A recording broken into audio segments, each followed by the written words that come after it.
Today we'll be talking about what is called as normal pressure hydrocephalus. Normal pressure hydrocephalus is a very common thing seen almost in 1 to 3% of the patients who are beyond 65 years of age. So this geriatric usually a problem is quite common and underreported. So I want to just elaborate and enumerate what are the symptoms and how do you identify what do you mean by normal pressure hydrocephalus. There is a triad called as 𝐂𝐨𝐧𝐭𝐚𝐜 triad, which says the patient or any individual with normal pressure hydrocephalus develops inability to walk or imbalance while walking. That's the gait change. They have a broad-based gait and they sway to either side. Then they have memory disturbances or dementia, and the third thing is urinary frequency increase or incontinence.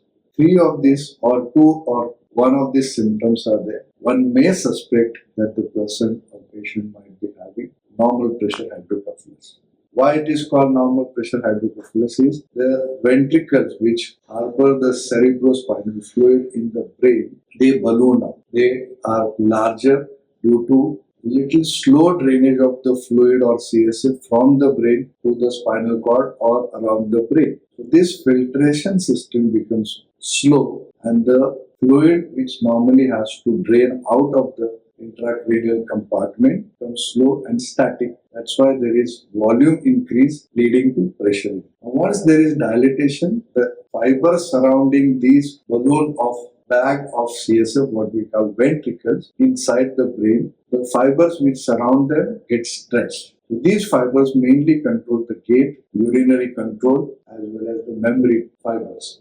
Now once they are stretched, these three symptoms are seen, and the best way to diagnose such symptoms or such triad called normal pressure hydrocephalus triad is by an imaging called MRI of the brain. Once you do an MRI of the brain, you will see that abnormal dilatation of the ventricle, which is suspicious, and there is no other reason for imbalance or any other intracranial pathology. Once you do this, what we do as a diagnostic test called as a lumbar puncture. Now, lumbar puncture is draining the fluid from the back of the spine. So there we drain the fluid and we see therapeutic drainage 30 to 40 ml we drain, and once we drain that, immediately there is recovery, especially in the gait or memory or urinary problems. Once the LP confirms that there is improvement in these symptoms, triad of normal plus, we plan procedure which is a minor neurosurgical operation called as ventriculoperitoneal shunt. In this surgery, we put a shunt from the brain.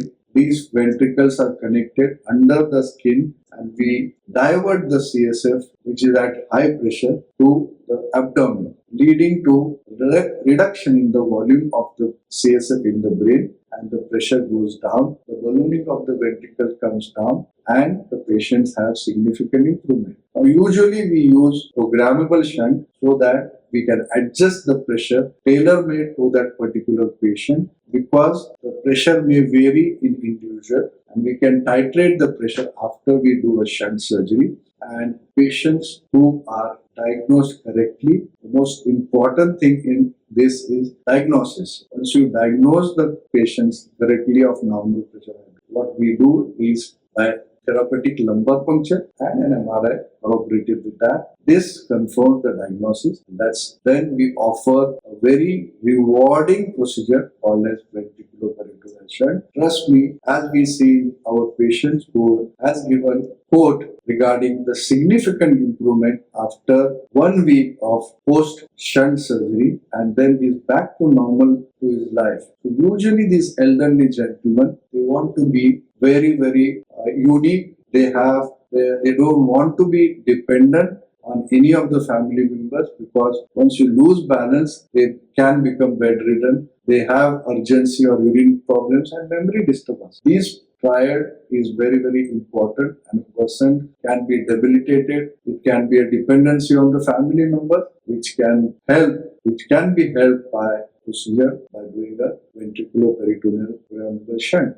This is what message I wish to give to the society, that don't neglect symptoms of imbalance, memory disturbances, as well as urinary incontinence or urgency frequency in elderly patients, especially beyond 65 years of age, and make them independent of their family members and make them free to do routine activities, healthy and happy life beyond this procedure. Thank you.